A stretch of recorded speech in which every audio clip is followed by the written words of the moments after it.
Hi everyone.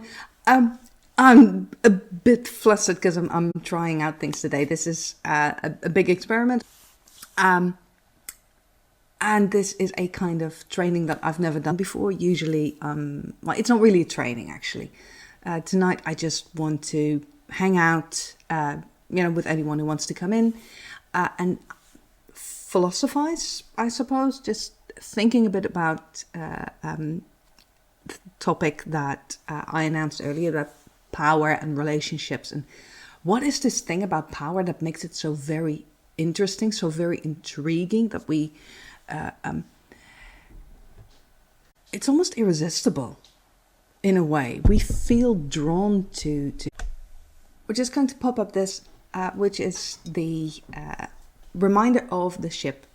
If you have followed me recently, or you just looked into ship psychology a bit, this is the model that I use to explain in a fun and accessible way how our brains work. Because we've got three brains. We have these three layers in the brain. We have the rational brain, the emotional brain, the reptilian brain. They function at very different levels, and you can see them as the crew of a ship. And that is how I describe them. That's what the ship model is about.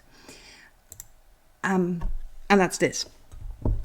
So when we go about, the things we do in on a regular day, what we go through, what we see, is all determined by these three aspects of ourselves. And when it comes to relationships and how we interact with people around us, how we interact with people we don't know but only see, with celebrities, people on TV, on the news, strangers you see,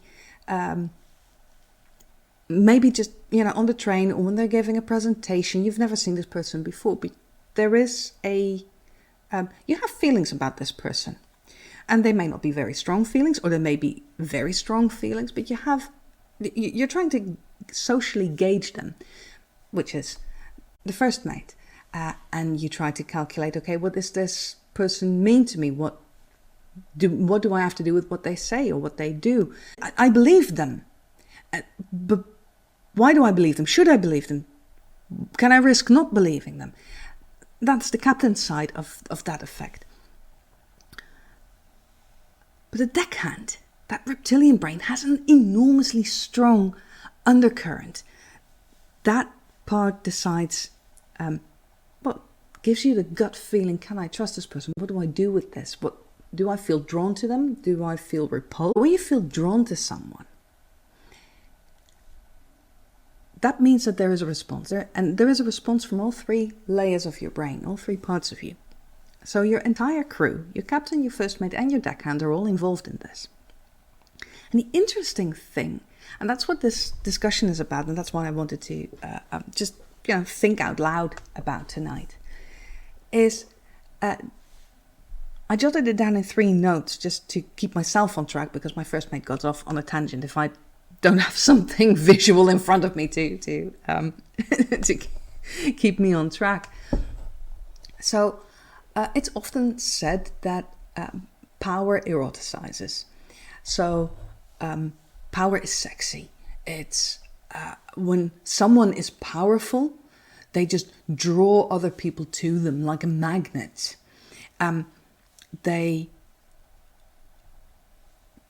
People listen to them automatically, defer to them almost automatically. They have critics, but usually at a distance. Or it's very strong, political figures are a very key example of this. I'm not going to go into any particular figure, but just take your favorite politician, your favorite influencer. Keep them in mind. They have power. What is power? I'll go into that a little later, because that is interesting. What is power? But they have all this influence. They have all this ability to do things. Perhaps they have a lot of money, or they, when someone is, especially at the top of office in a nation, they have a lot of power, legislative power, power to decide what happens in a country to an entire people. That is a lot of power, and that draws people in. Either they love that and they feel really, yeah, this person knows what they're saying. I believe this. I adhere to this. This is my hero. Or they have a very strong repulsion. I don't like what this guy or woman is saying. I don't want to have anything to do with it. If it comes out of their mouth, it can't be right. So you got a very strong polarization here. And the more powerful someone is, the stronger that becomes. So we often tend to think that this has to do with money. And I'm thinking back to, a couple of decades ago, especially, it's still true, but a couple of decades ago, back in the 20th century, it was even stronger. That especially men had this air about them that if they were in business and they made loads and loads of money, especially the money was the key to their power. They had loads of money, and with that money they bought influence, and that people would just flock to them. They had this image, for a large part, that image was true, that idea was true. For better or for worse. But it doesn't have to do with money per se. That's the interesting part. Power is the result of something. Power is the result of action. When you take action, you change something. Literally, the action of me lifting this mug of tea and drinking changes something. It changes the amount of tea in the cup. It changes the feeling of my belly, which is nice and warm now. So even the simplest act changes something. And if you have the power to act and the power to influence, the power to change things, you have influence. Because you can decide what action you take in order to change this or to change that, or to not change it at all, just maintain a steady course. That can be a choice, and that means that you have influence. And this influence results in power. So even on a very small scale, in your everyday life, maybe within your family, you have the power. You have the power to act. With that, you have the power to change. With that, the power to influence the situation, maybe of your family, decide what you're going to have for dinner tonight if you're the one who cooks at home. You have the power to decide, to influence what everyone else is eating. And that means that you have power. You have the power to do these things. Money isn't power, but money enables you to encourage other people to do things. So it is a way to buy influence. It is a way to buy the loyalty of others so that they will take the actions and change the things that you want them to change. That's what the whole lobby area is about. So money isn't power, but money can increase the power that you have. Celebrities, even when they're not loaded with money, they have a following. They already have an influence because people like them. They take action. For example, actors, they act, literally. they do something. They show themselves on screen. They do something. People enjoy that. The acting brings about a change in the people who enjoy it, that they feel joy. That feeling of joy makes you want to more, so you go watch more things with this particular actor or actress in it. And thereby the actor or actress gains influence over their fans. And the stronger someone feels about their favorite star, the more influence that star will have on this individual, even if the star themselves don't know that, because they don't know this individual. But there is influence, there is power. So power is a very, very strong thing. So it's small wonder that people who have it will do anything to keep it, and people who don't have it will try their best to get some, at least get some power in their lives, over their lives. But all of this, power in itself, power in a vacuum, doesn't exist. Bezos, the guy who's now stepping back as CEO of Amazon. Richest guy in the world as we speak. All that money, when put in a vacuum, doesn't serve him anything. It doesn't do anything. If he's alone by himself, isolated from the rest of society, isolated from the rest of the world, all that money, all that power and influence that he has ceases to exist.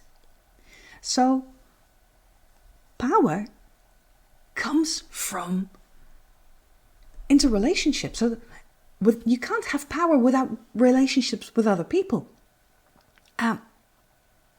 So, relationships are the basis of power, and power influences relationships for that reason.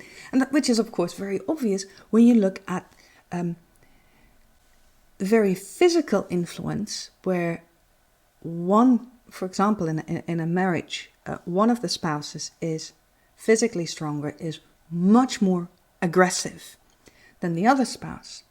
And if they are aggressive to the point where they will be physically abusive, then they have power over the spouse who is not that assertive, not that does not have the power to act. And perhaps they don't have the power to act because they feel that they don't have the power to act, or because they truly do not, they have no choice. As in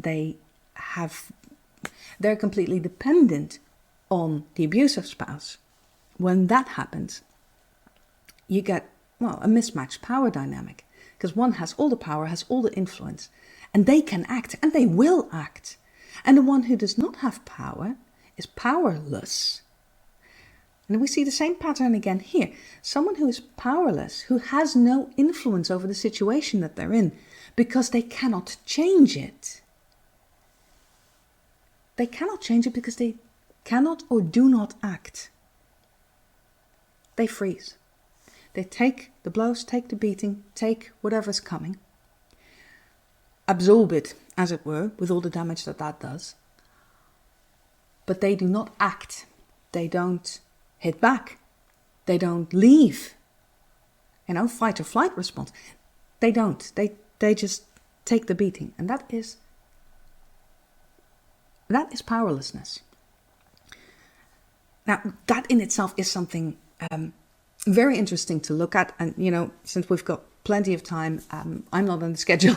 Power is so attractive. But the other side of that is why being powerless has this connotation of being weak, of being weak-willed, of being a victim. And that has to do with the connection between power and acting, and therefore powerlessness and inactivity.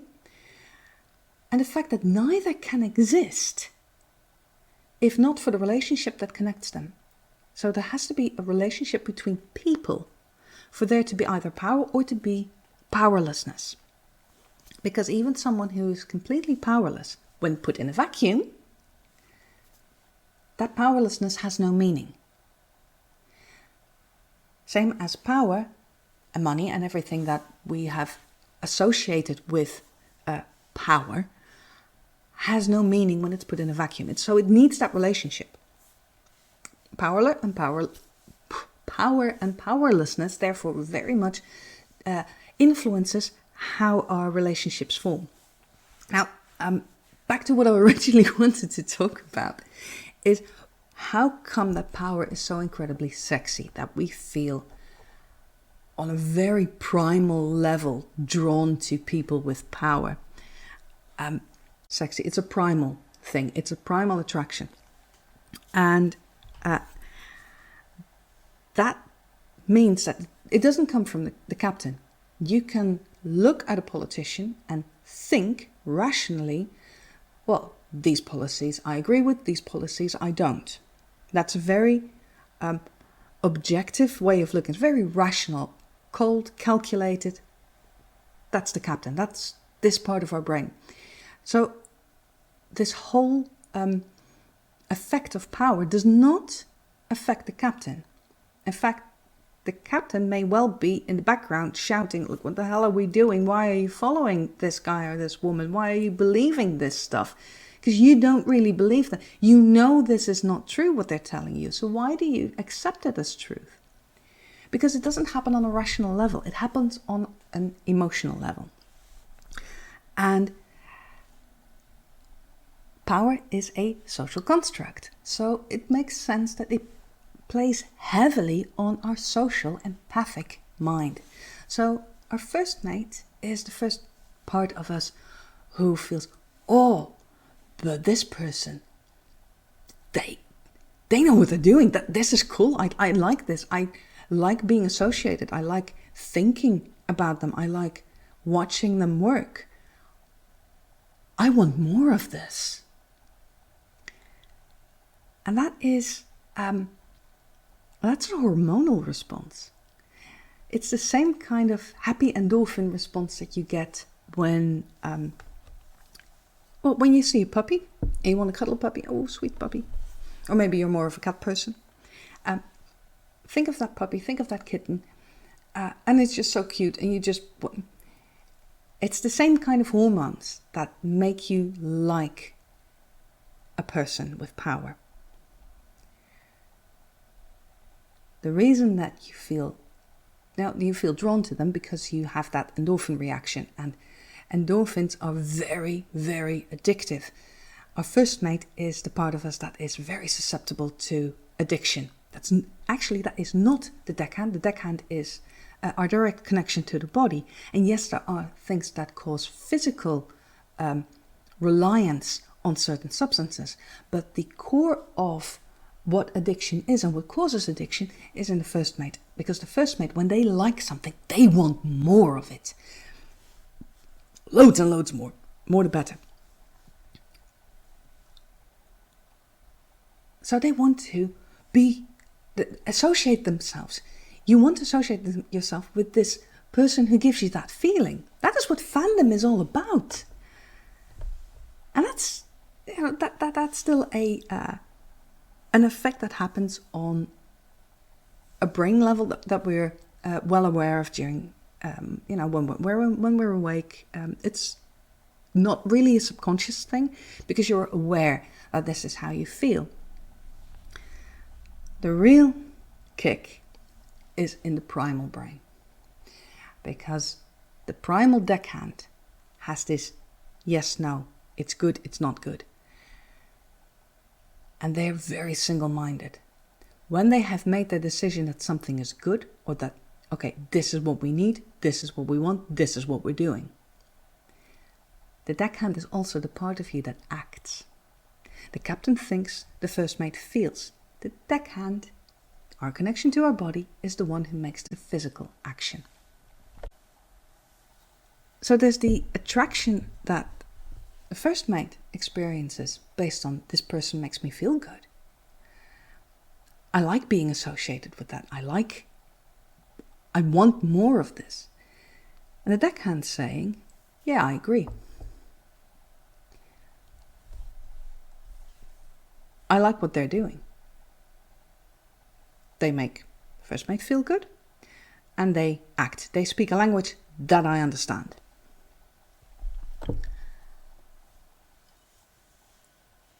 When a deckhand makes a decision, they stay with that.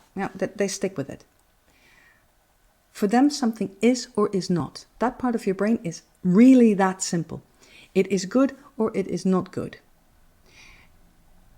It is or it is not. If it is not, you can ignore it. If it is, well then, that is.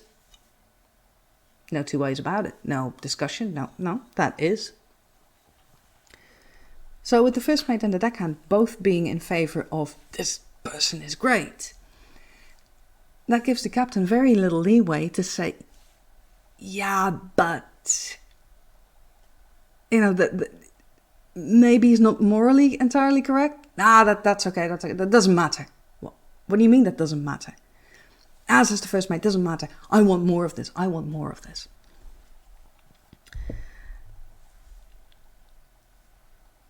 the fact that both the first mate and the deckhand, those two brains are also the one that are involved in physical attraction. Emotional attraction, physical attraction, they are both literally aroused, activated by another person displaying power. We want our share of that. We want to bask in a fraction of that glory. That's where fans come from. That's where there are people who will, in some cases, literally die for their leader, for who they see as their leader, who will defend their favorite star nearly to death. Entire discussions on social media are all about that. Someone has a kind of power, has a kind of influence that attracts us. What that is very personal, because what attracts in power is the possibility of change. Someone who has power can change things. And not necessarily change them for you, but simply when you feel that there are things in your life, we all have that feeling, when you feel that there are things in your life that you have no control over, that you have no influence over, that you can't change, things that you feel powerless about. When you then see someone who kind of embodies the promise that change is possible, that things can get better, that there is a way that you can influence, maybe indirectly, maybe through them, or maybe by supporting them, they will change things for you. But just, even if that doesn't happen, just the idea, the concept that change is possible, that is so enticing. When you feel powerless, it feels so enticing to see that someone else has power, especially when they are of a mindset that matches yours closely enough that their actions would benefit you. That's when you feel the attraction. Their actions could benefit you. When someone has a lot of power and you still see that potential for change and you see that influence, but their actions would not benefit you, they would not match your frame of mind, your mindset, that's when you feel repulsion. Because in that case, attraction and repulsion are very closely related. That's, the concept of train wrecks. You don't want to look at this situation unfolding because there's no way that it will benefit you, and there's no way that this can go right and this can have a happy ending. You don't want to watch it because you know it's not going to be okay, but you still watch it. You really disagree with this politician, but you're still following everything they do because you hope to catch them the moment that they fall flat on their face, physically or politically. They say love and hate are very close together. It's much more accurate to say that attraction and repulsion come from the same mindset, the same kind of obsession of, oh God, something can change here, but will it change for the better or will it not? And if the first mate is really convinced that this is going to be good, that's when you feel the attraction. That's when the single-mindedness of the deckhand goes, okay, we want this. Good? Okay, go for it. That's when you feel the attraction.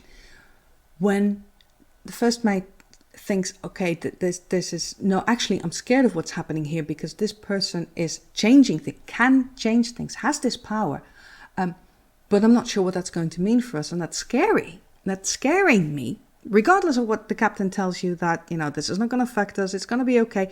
Your first mate is scared, and when your first mate is scared, the deckhand responds to that, thinking, okay, you don't like that guy? Then he's not okay. And that's when you feel the repulsion, the really, really strong aversion where you, almost aggressively, because the deckhand is where the aggressiveness comes from, where your drive to act comes from. So you can even feel an aggressive repulsion in response to a powerful person. But if that person is marginally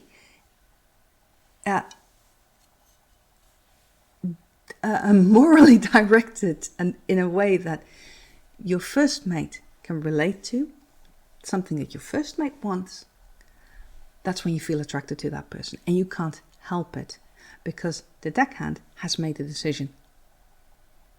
Okay, we're doing this. This is good. Guy, woman, star, good. So you feel that attraction, you feel it on a very primal level. Now, the thing about power is that power itself, the ability to change, is not enough. Someone with a machine gun can walk into a group of people, walk towards a group of people, shoot everyone. That is a power they have. Confidence is the next step. When someone is very confident about what they're doing, confident that whatever decision they make, whatever act they execute, that act will cause the changes that they want to cause. It will have the influence that they want. They have control over their power. Confidence. And confidence is something that appeals very much to the first mate, because the first mate is chaos. And power, the ability to change itself, is chaos too. With confidence, it adds a layer of control. It adds a layer of captain to it. And that means that it's not just your deckhand and your first mate, the lower two parts of your brain, that feel attracted. Your captain is also interested. And then you've got three parts of you all voting in favor of, I like that person. I want to be like them. I want to be closer to them. I want more from them. Then there is no counter vote anymore. So of course, when someone steps up with the power to change, with the drive and the ideas and the willingness and the confidence, the controlled confidence to do these things, that's magnetic.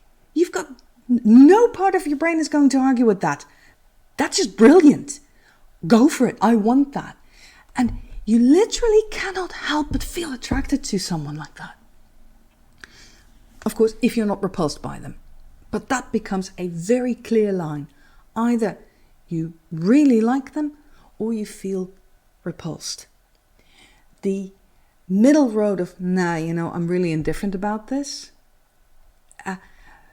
People can have the control over their emotions and their actions to not express their repulsion or their attraction too explicitly. But that doesn't mean that they don't feel it.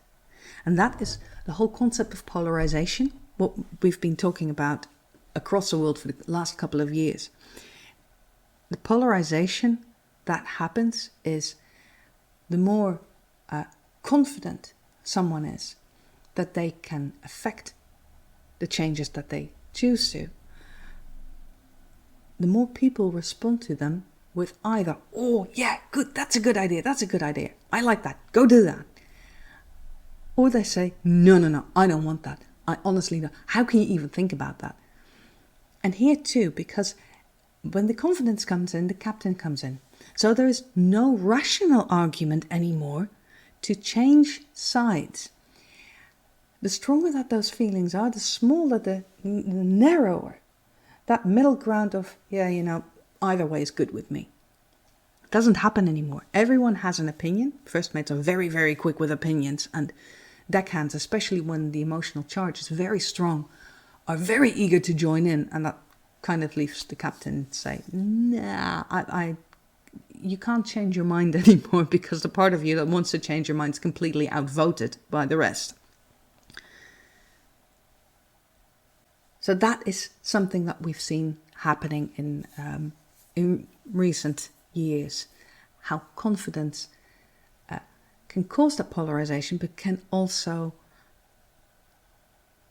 on a much more personal level, when you go out on a date and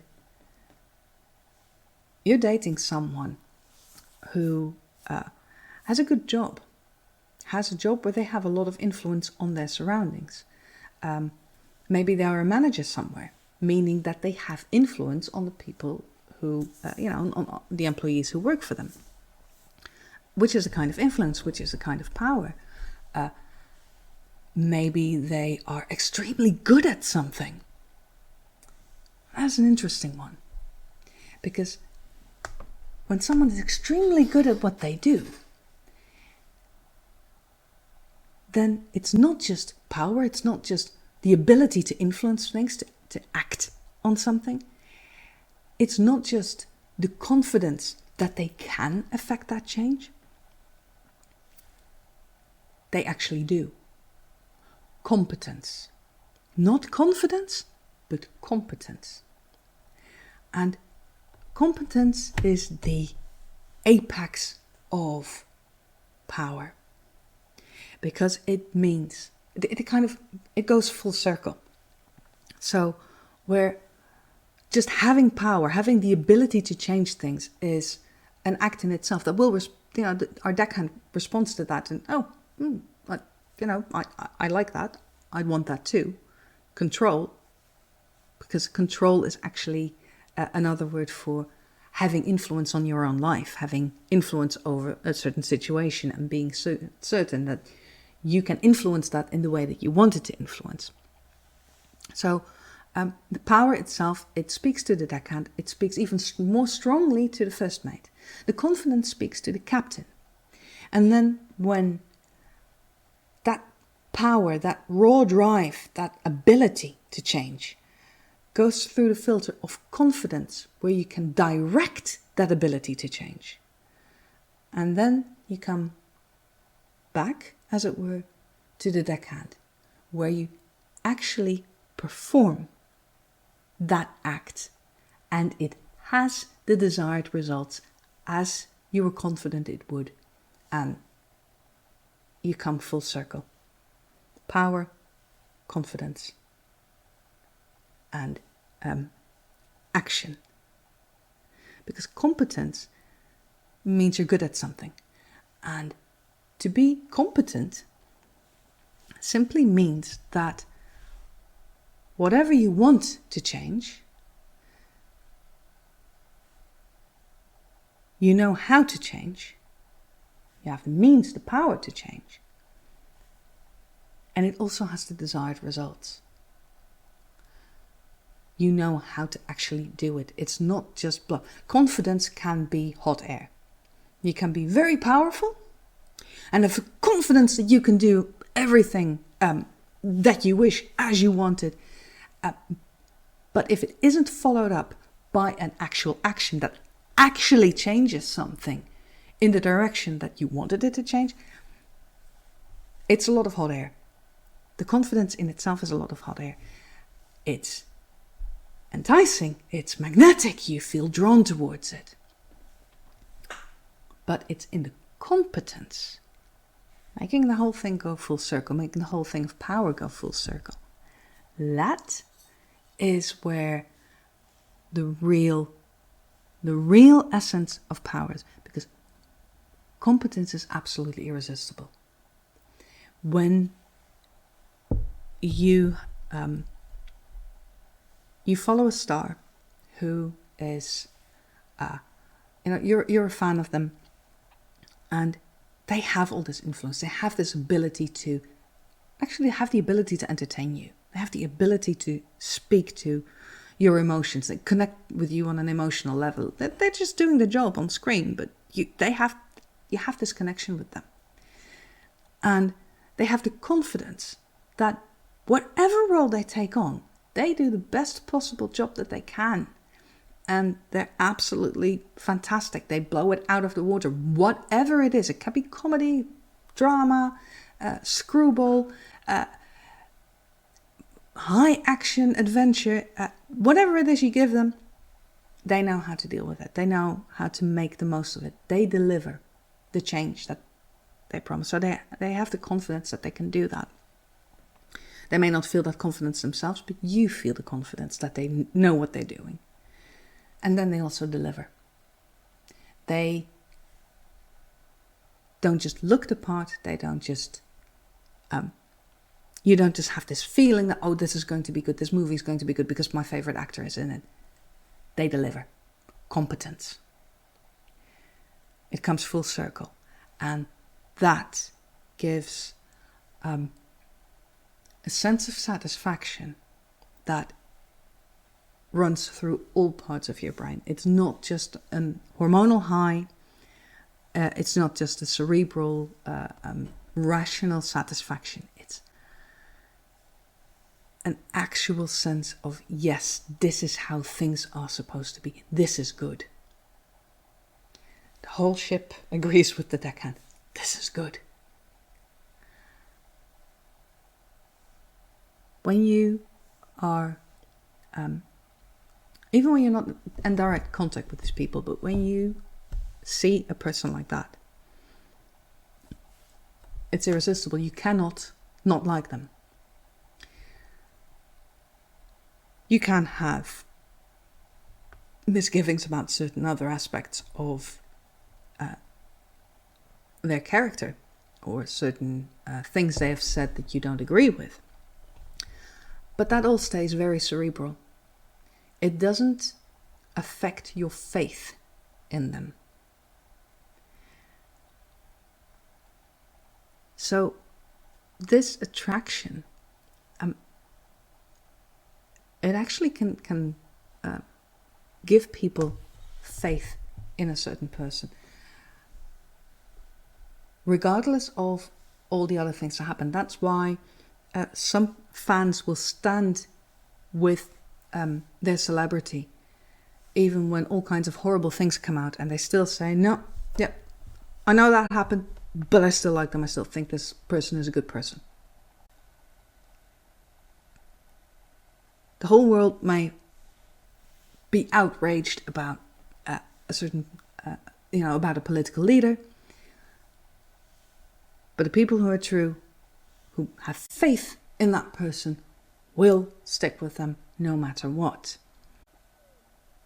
That is how power attracts. That is how confidence is magnetic, and competence becomes absolutely irresistible.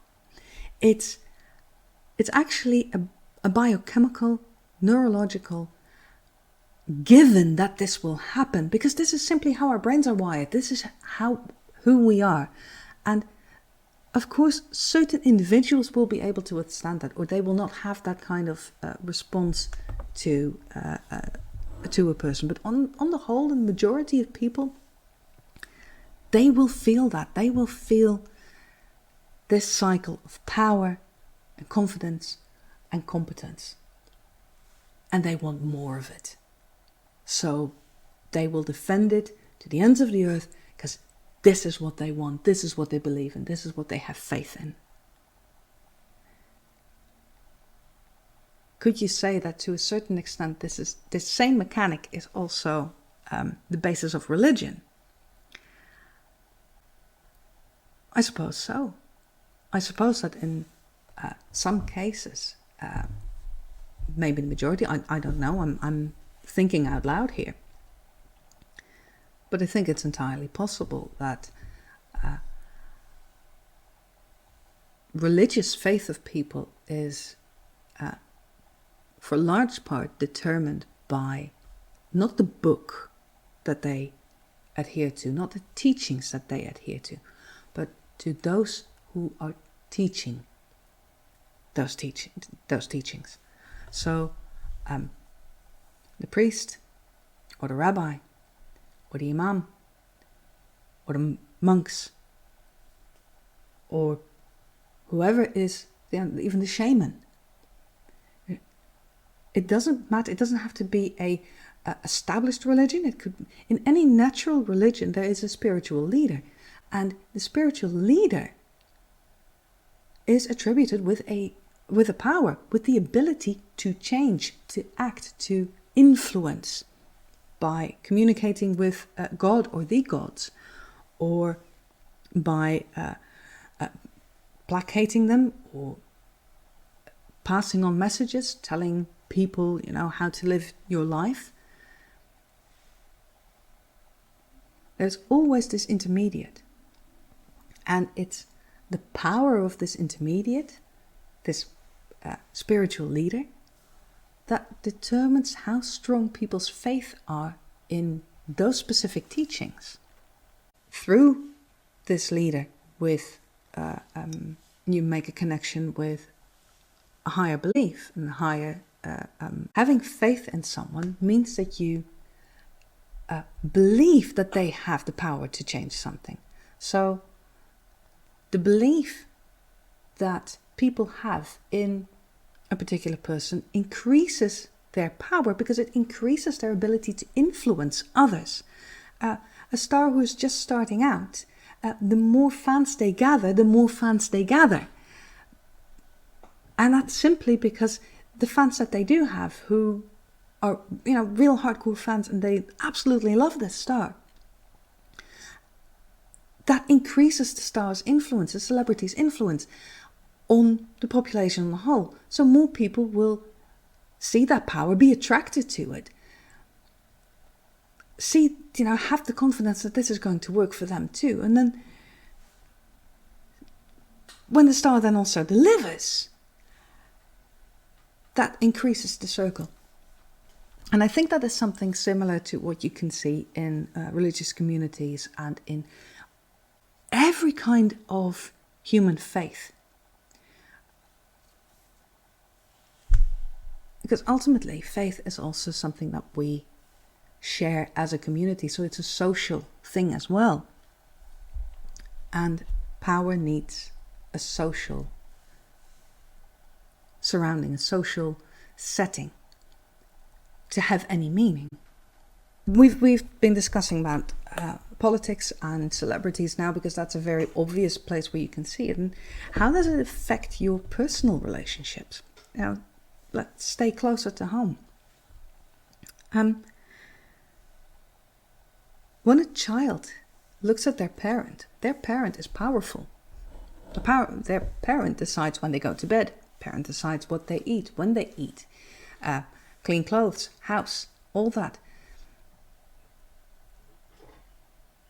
Under ideal circumstances, the parent has the power to make these changes, has the power to supply that, and to give the child what it needs to grow up, that the child is not capable of giving themselves.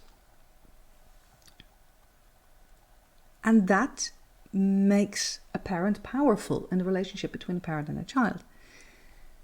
If the parent is also confident that they know what they're doing, that adds an extra sense of, okay, yeah, let's go along with this. The child then believes the parent and understands that the parent is really, they know what they're doing. Literally, parent knows what they're doing. Wonderful. So I will do what the parent says. And children have this, because they have no other way of looking at it. The captain, so the critical thinking, the ability to think critically about what's being said, what's happening, that is, those skills are latent until the teenage years. So a young child will very quickly assume that if the parent is powerful, that's a fact. And if the parent is also then confident that what they're doing is the right thing, the child will believe that. Doesn't matter whether or not the parent is right, because then competence shows up.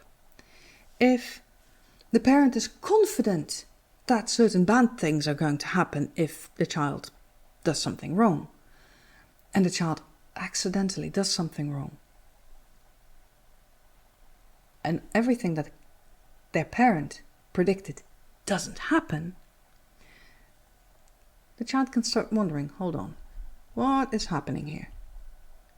Because this is a mismatch. An evident, you don't need critical thinking for that. You can see what promised, so there's the expectation, and this is what there is, and that does not match. And that undermines the sense of competence. That's when children may begin to wonder if mom and dad know what they're doing. Maybe they are winging it. And let's face it, anyone who is a parent knows that a lot of the time parents are winging it. You do, if everything is okay, you do the best you can, to the best of your ability. But sometimes that means that, you're going to make mistakes and you're going to seem incompetent. When you own up to that and say, I made a mistake, that still closes the circle. And the child thinks, okay, you make calls, you deliver them with confidence, but if you're wrong, or if something happens that you didn't foresee, if you, for whatever reason, are, appear incompetent, you know this and you admit this and you correct yourself. And in the correction, you become competent again in the eyes of the child. So the circle is closed again. At that point, the child knows that he can trust their parent. And when a child can trust their parent, has faith in their parent, that's when the parent-child relationship can blossom. What is important, however, here is that while power is attractive, confidence is really, really magnetic, and competence seals the deal and is irresistible as a source of faith. Especially in a relationship where there is a power disbalance. So a parent is evidently more powerful, has more influence on the situation than a child.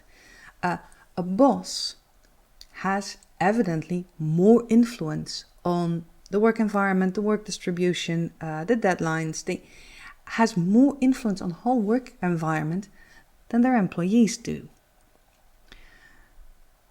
In situations like this, it is imperative for that faith to be upheld and not become blind faith, but to be a real balanced relationship. It's important that the one with the power recognizes that they will always have more power than the other, and therefore allows the employee, allows the child to gather as much power as they can. So what does that look like? Gathering power. Again, power is the ability to change things, is the ability to influence your situation, is the ability to act. When you grow up as a child and you're constantly told, no, you can't do that, you can't do that, no, you can't do that either, just sit still, keep your mouth shut, and no, don't do that, don't upset anyone, don't make anyone angry, don't be a nuisance, don't be too loud, don't be. The child is made powerless because the ability to act, the ability to influence their situation, to change their situation, is taken away. When they're being bullied in the schoolyard and they fight to defend themselves and they get told off about that.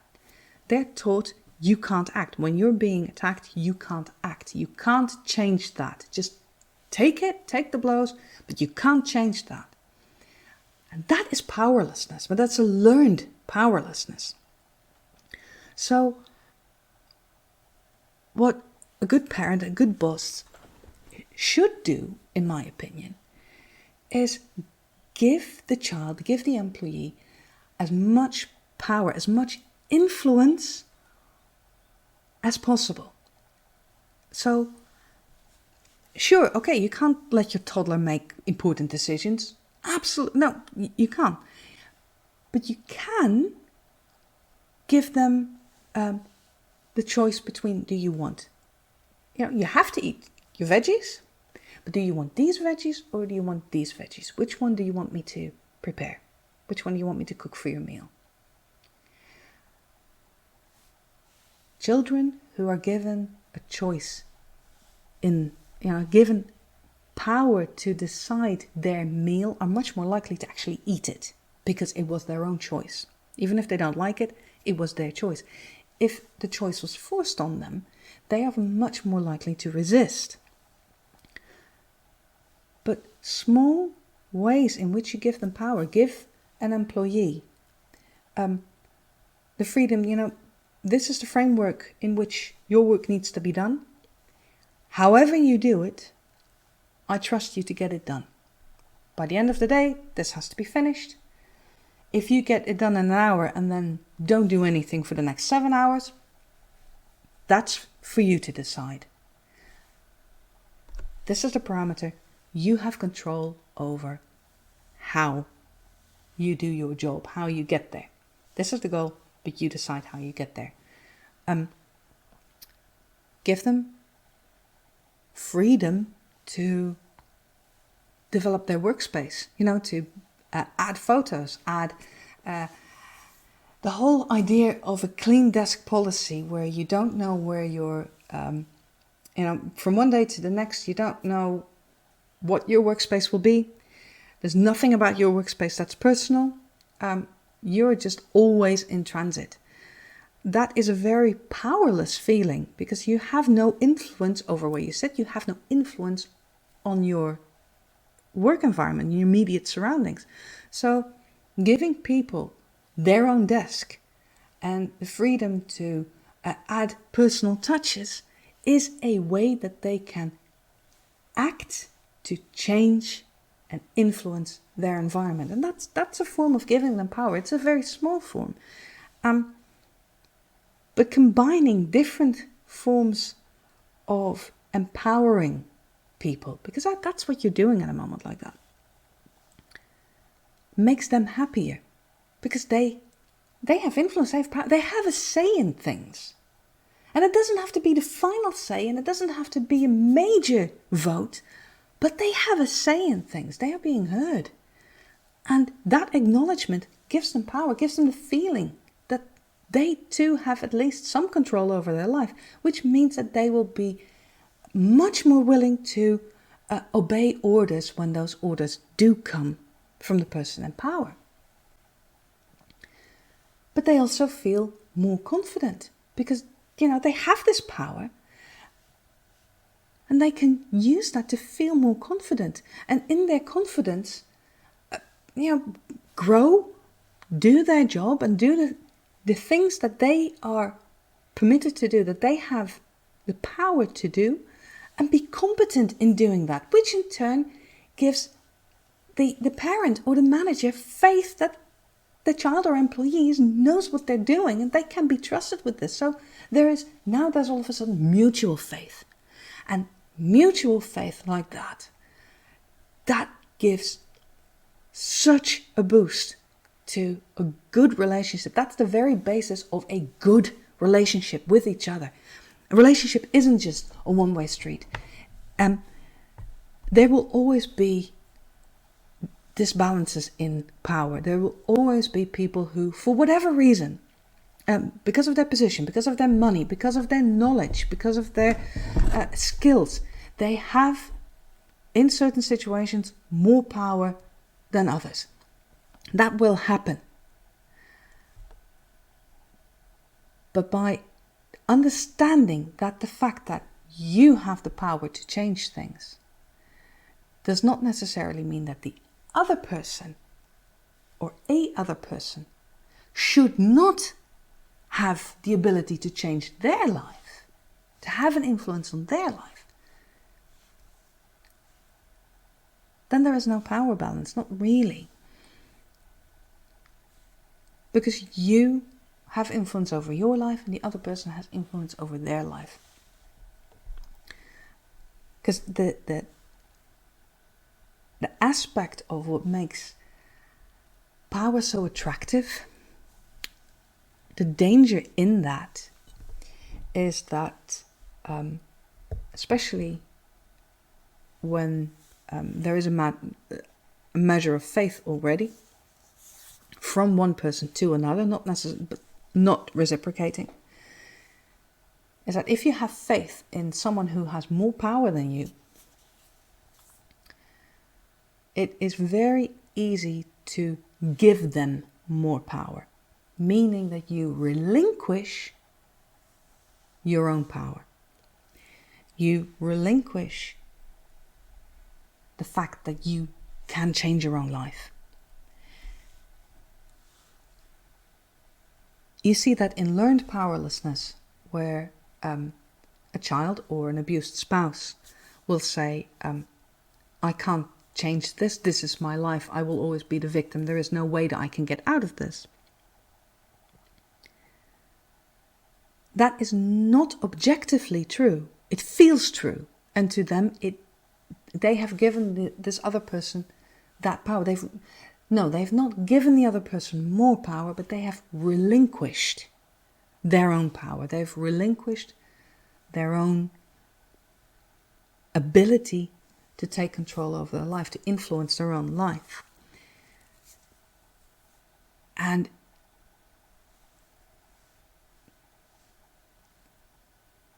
when you have, when someone's very powerful and you have faith in them, even whether or not that faith is justified, relinquishing that power leaves you vulnerable.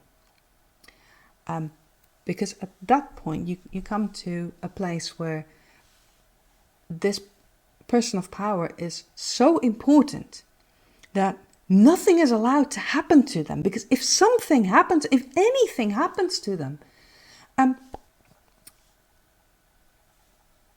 if they die, if a politician who loses the election, if a star is discredited, that just blows the whole foundation out of this part of your life, of your faith, of all of a sudden, this person who has power, who has the ability to change things, who has the ability to influence your life, is gone, loses that power.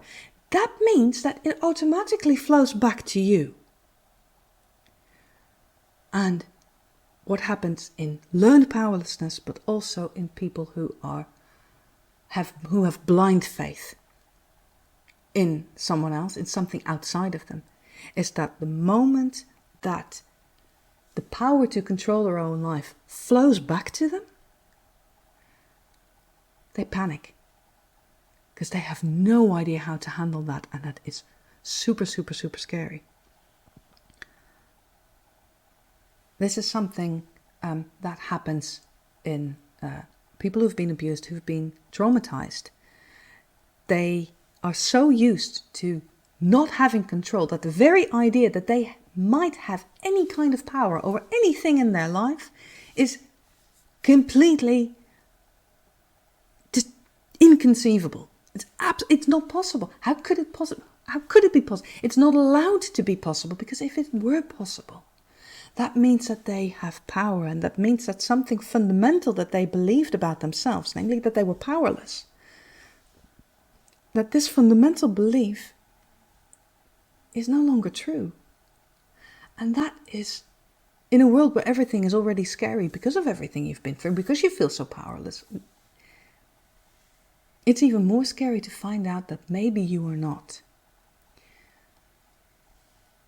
But recovering from trauma, recovering from abuse, recovering from any kind of situation, be it a family situation, be it childhood, being it a work situation, any situation where you felt powerless, were made to feel powerless, or allowed yourself to be powerless.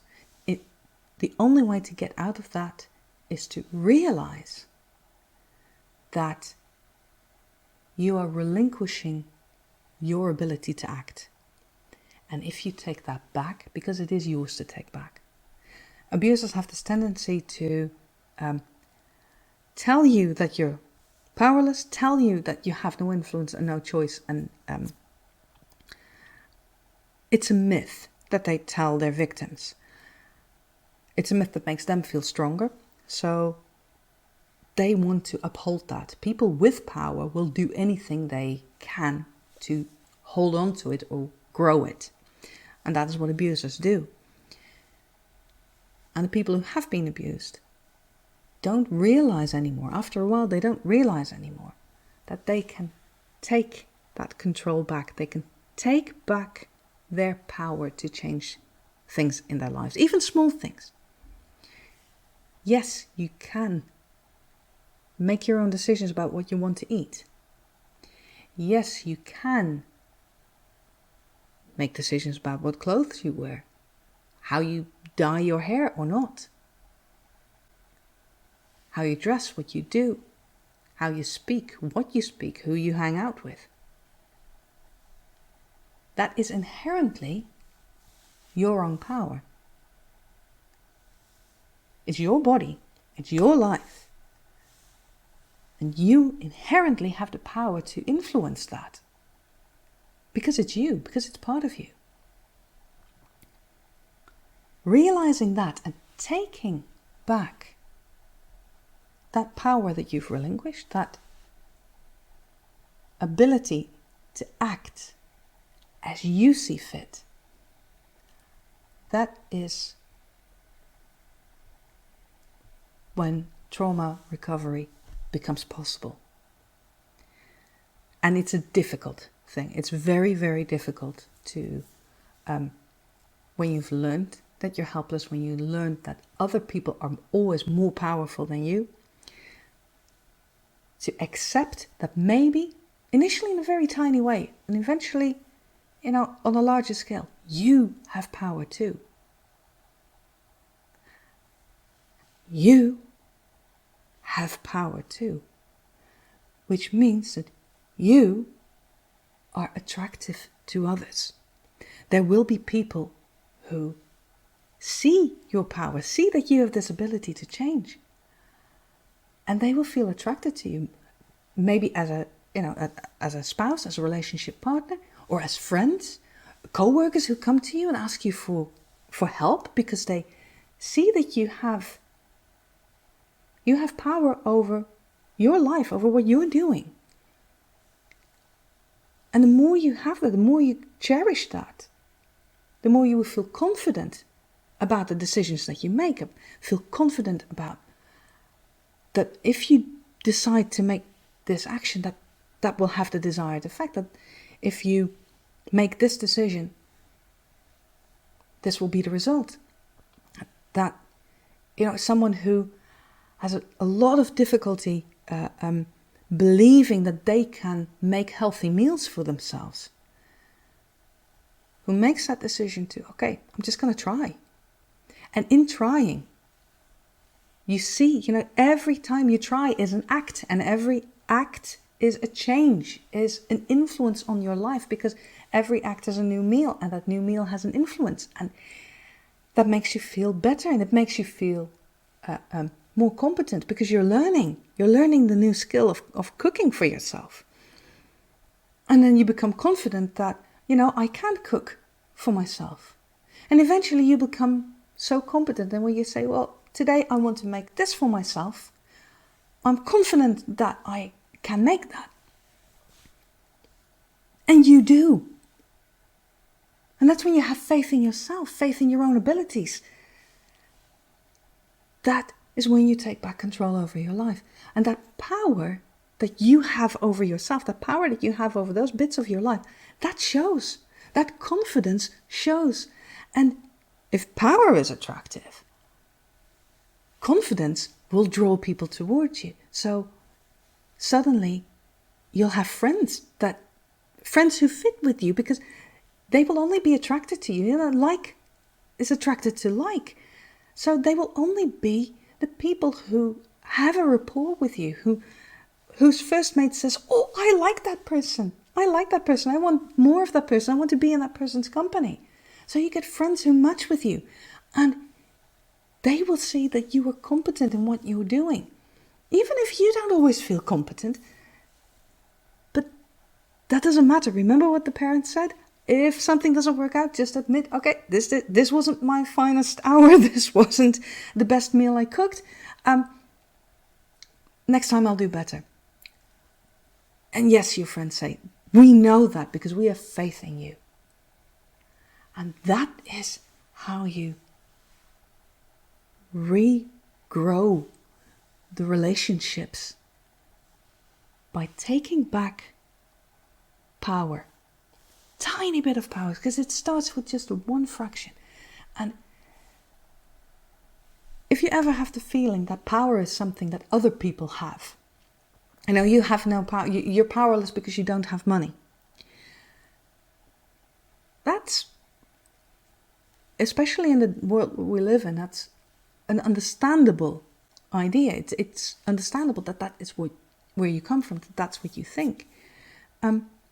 Go look for the places, the ways, the things that you can take action. Look at the small things where you can influence your own life for the better. Look at how you can do things for your family, for your community. This is how a lot of community leaders rise to power. They don't have money, but they care. They do what they can to influence the lives of others for the best, to make changes that they think, that they feel are necessary. And that's what they do. And in doing that, in taking those actions, they become powerful, because taking the action to make a change has an influence, and that influence is power. And that's what I wanted to share with you tonight. Thank you very much.